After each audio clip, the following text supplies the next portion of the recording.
Brad Underwood says he wants to get off to faster starts. I got an idea. Start Will Riley.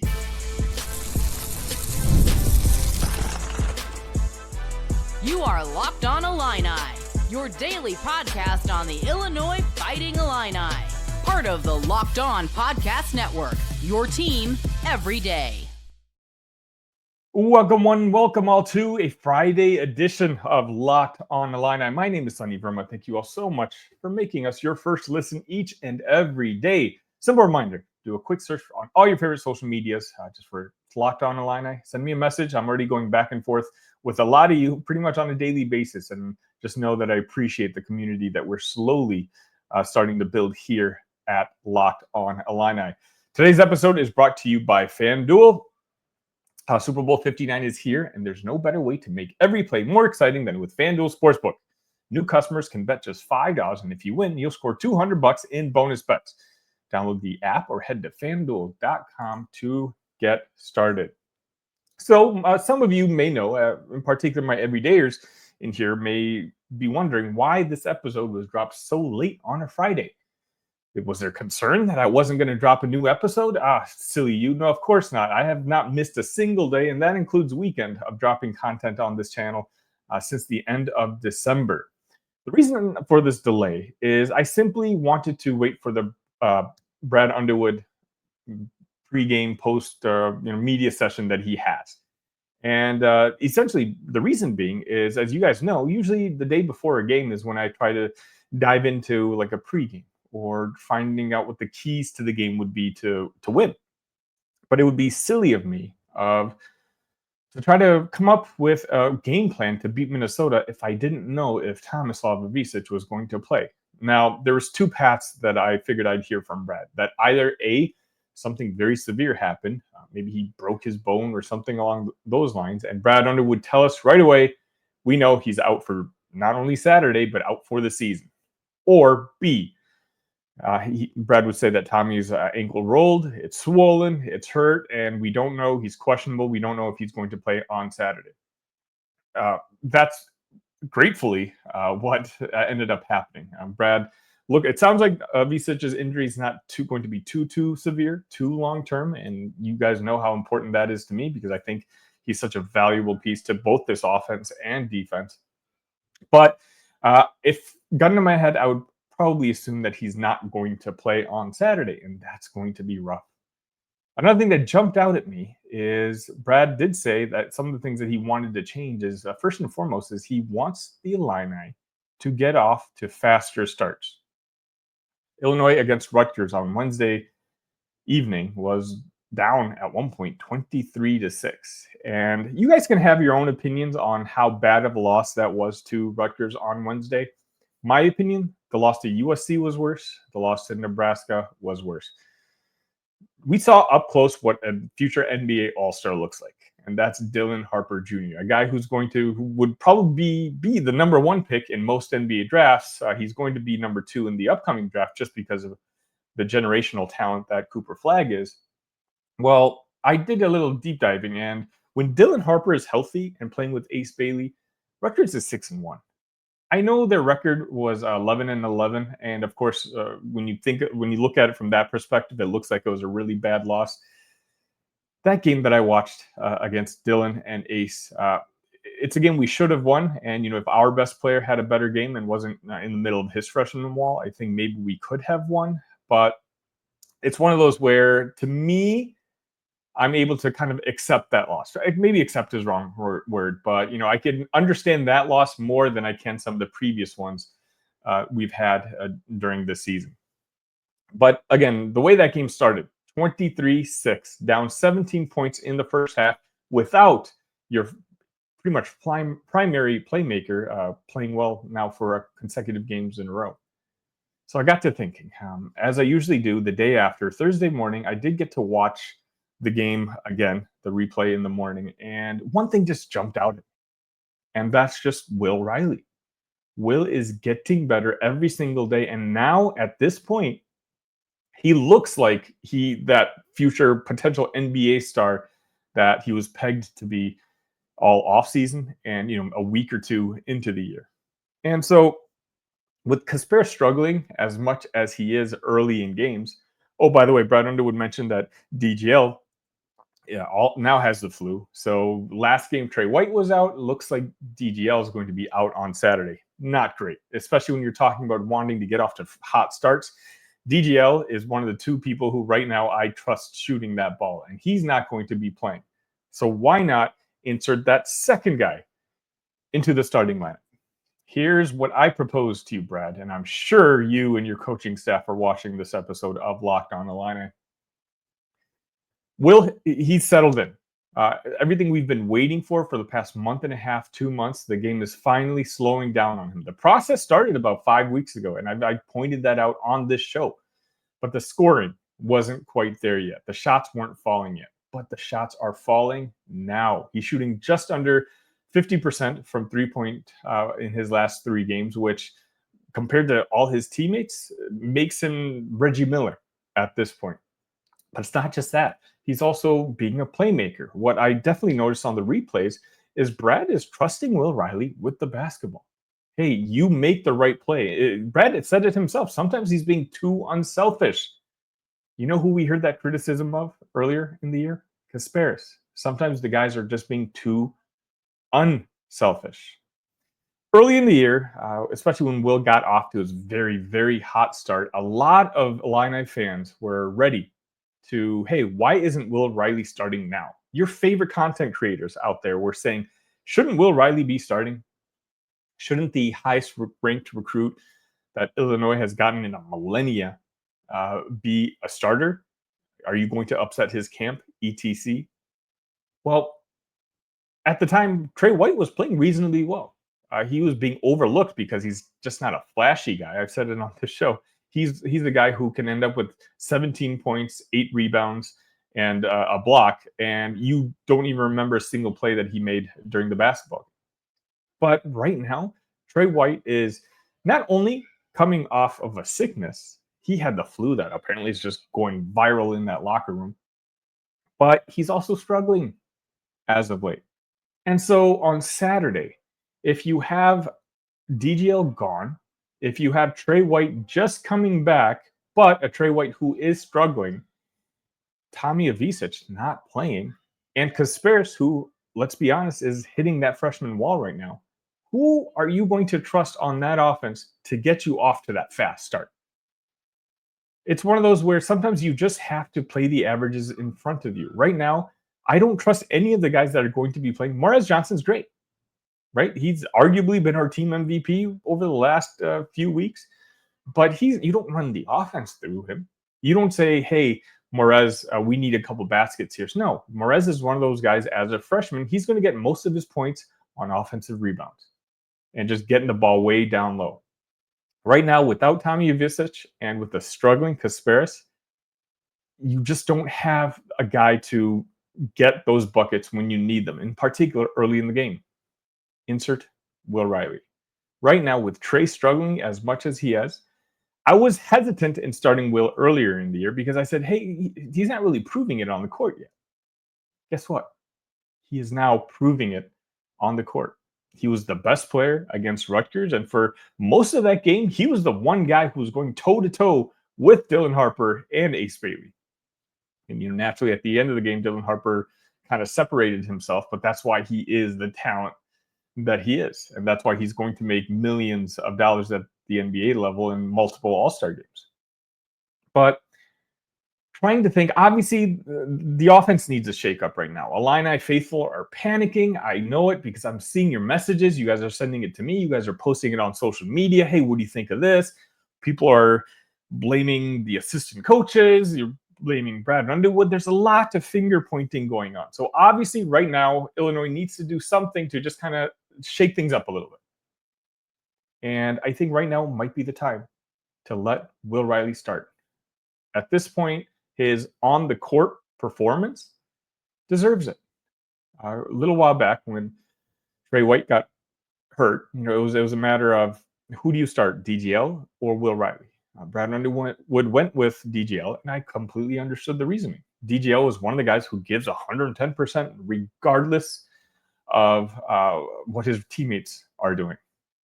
Right now, I think Will Riley, especially in particular if DGL's out on Saturday too, is the guy that I trust to be the best player on that offense. And I think it could be the spark that this Illini team needs.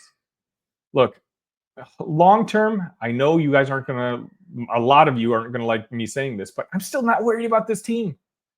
Kasparis, as much as he's struggling, and I know, just remember that post game, I use it as a therapy session for a reason. You're allowed to say whatever you want, and 24 hours later, you don't have to stand by any of that. This Illinois team needs Kasparis Jakushonis to be playing at the level he did earlier in the year. And let me tell you, quite honestly, I think he's going to return to that form. Hitting a freshman wall is not something that just happens to certain players. It happens to the majority of them. It happened to Will Riley, just unfortunately earlier in his career than it did other freshmen. Right now, it's happening to Kasparis, and it's natural. But on that same note, I think he's going to turn it around. Those shots are going to start falling. If Brad Underwood tells me Kasparis is completely healthy, then I'm not worried. If Brad had suggested that, maybe that forearm injury was lingering and, there's a potential of that just not healing in the next, we have 2 months left of the season, then I'm worried.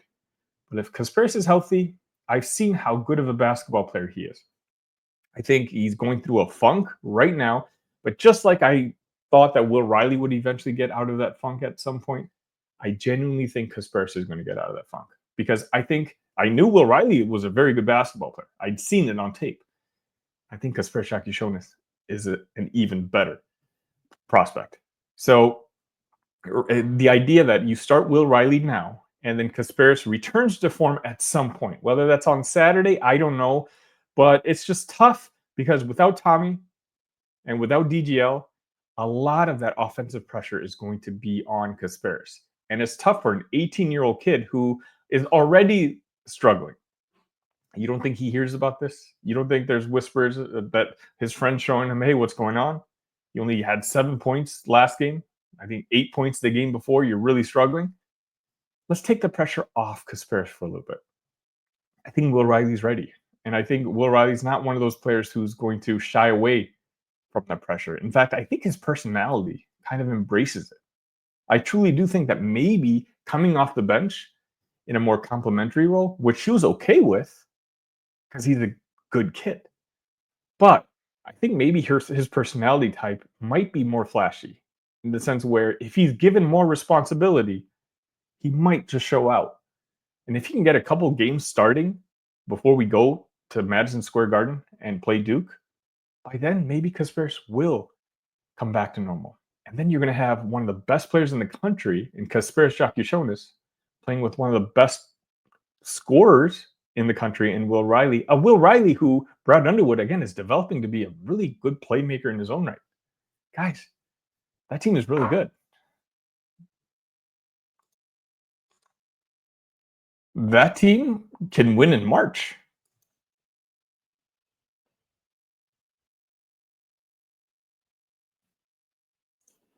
The big game is almost here, and there's no better way to make it even more exciting than with PrizePicks, the best place for daily fantasy sports with over 10 million members and billions in winnings awarded. PrizePicks makes it fun and simple to get in on the action. Here's how it works. You pick more or less on at least 2 player projections, and if you're right, you can win up to 1,000 times your cash. PrizePicks even has a free pick for the big game where Patrick Mahomes only needs to throw for 1 yard to win. Pair that with 1 or more correct pick, and you're cashing out. Download the app today and use code LOCKEDONCollege to get $50 instantly after you play your first $5 lineup. That's code LOCKEDONCollege for $50 instantly after you play your first $5 lineup. PrizePicks, run your game.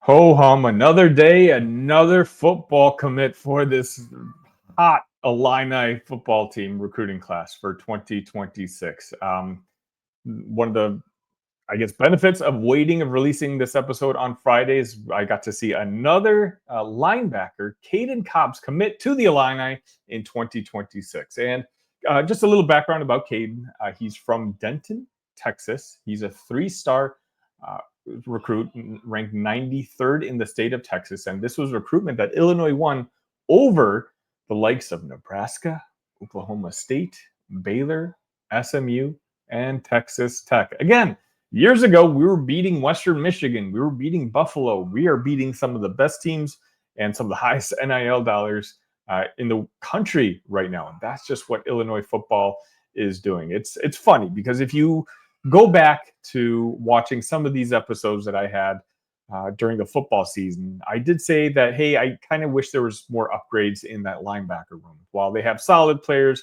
I think it was certainly in the bottom third, if not bottom quarter of the Big Ten Conference. Now, by the end of the year, some of those guys really did end up stepping up, and that linebacker room started to look pretty strong.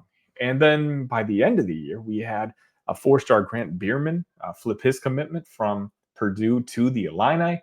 Right before the signing day, we had a last-minute Jack Parrish from Fenwick commit to the Illini, a player, if you look at his tape, you're kind of wondering why. It took him to the last day to find and a place that he wanted to play. And now we have Caden Cobbs, who looks to be a hitter, a guy who loves to play fast and to hit players, committing to the Illini. Now, all of a sudden, and of course, Cam Thomas, Grant Bierman's partner in high school, committed to the Illini on Thursday. All of a sudden, this linebackers room, which to me at the beginning of the football season was, dare I say, below average, could end up being one of the strongest rooms on the team in 2026, just with the level of talent that this team is bringing in. And speaking of that level of talent, take a look at this tweet by Jeremy Warner of 24/7 Sports. Now, again, this is very early, right? And he says it himself. Right now, I'm just going to read it right off his tweet. It's very early, but the Illini currently have the number 8 recruiting class in the country, according to the composite rankings, and the number 7 ranked class in the country, according to 24/7 Sports. Either number 8 in composite or number 7 if you listen to 24/7 Sports. And oh, by the way, it's February 17th, the 7th. This is unlike anything we've seen in a very, very long time. Now, is Illinois going to end up staying here? Is Illinois going to have a top 10 class when all things are said and done? No. Let's be real. Though, trust me, right now, the early rankings, we might get higher.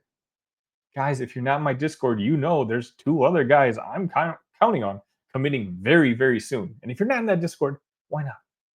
It's where I can share information, not necessarily publicly. The link is in the description. We're always bantering back and forth all day long, as it is, and especially it's the most fun during game day.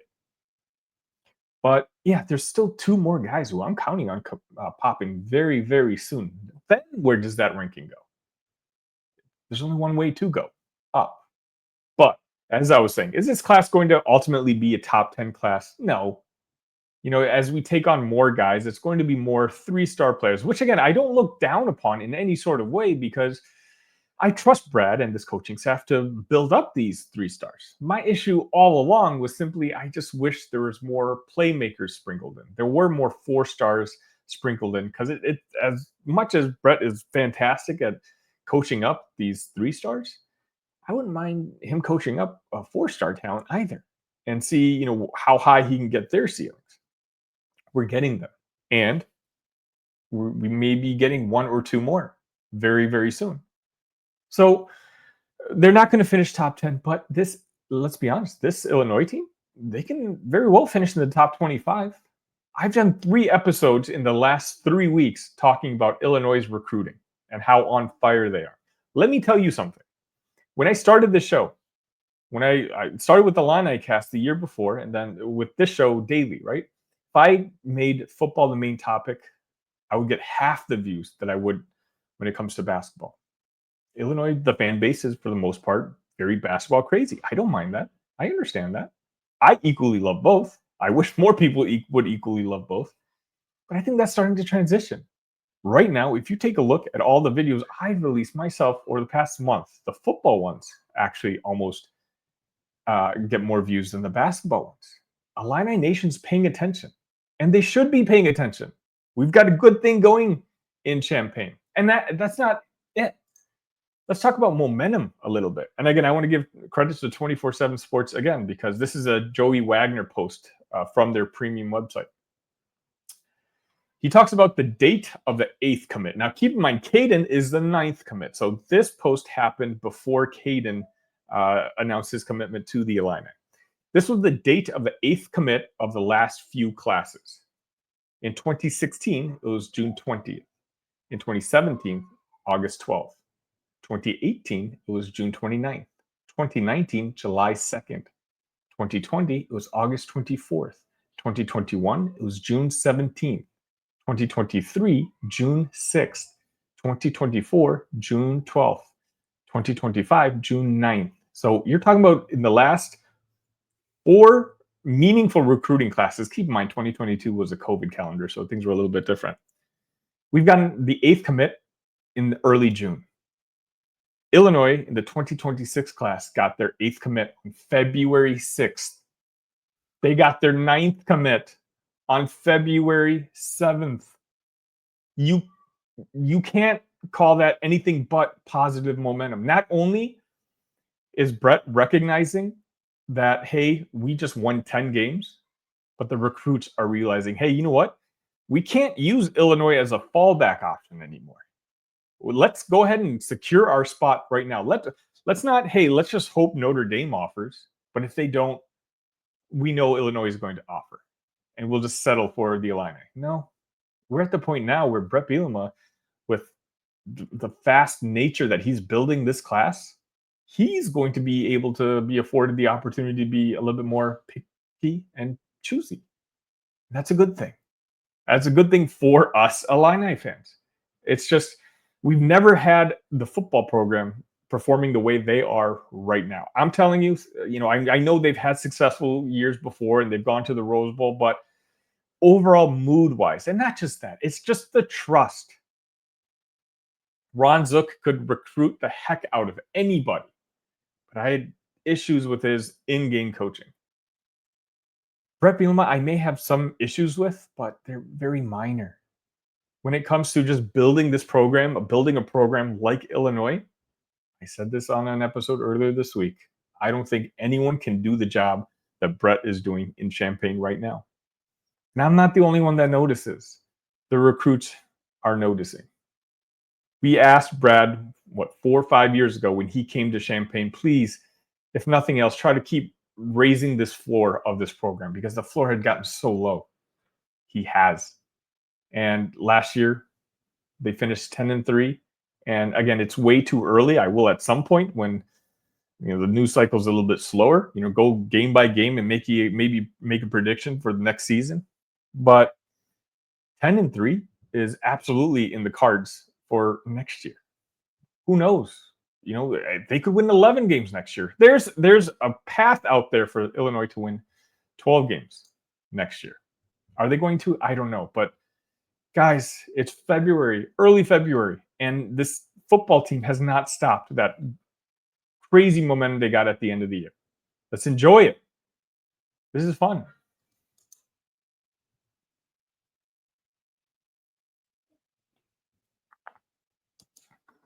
Super Bowl 59 is here. 1 game, 2 teams, endless possibilities. And there's no better way to make every play more exciting than with FanDuel Sportsbook. Whether it's predicting the first touchdown, calling the MVP, or even betting on the coin toss, FanDuel makes it easy to get in on the action. With live betting all game long, you can adjust your bets as the game unfolds and feel the thrill from kickoff to the final whistle. The live betting feature lets you stay involved no matter what happens on the field, and the app is super easy to navigate. Plus, knowing that you can place a $5 bet and potentially win $200 in bonus bets for the Super Bowl, that's icing on the cake. Download the app or head to FanDuel.com to get started. Bet just $5, and if you win, you'll score $200 in bonus bets. That's FanDuel.com. Bet with FanDuel, official partner of the Super Bowl 59.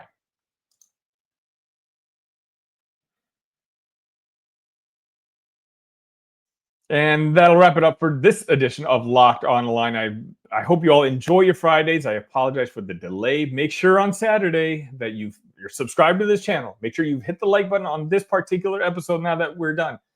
If you're subscribed, you'll know immediately right when I go live after the game, after the post game. My everydayers know that because I do that after every game, win, lose, or draw.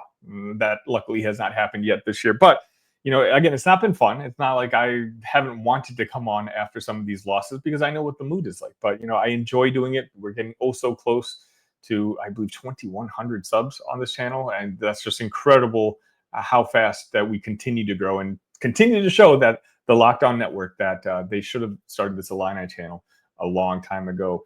But until next time, ILL. Love you guys.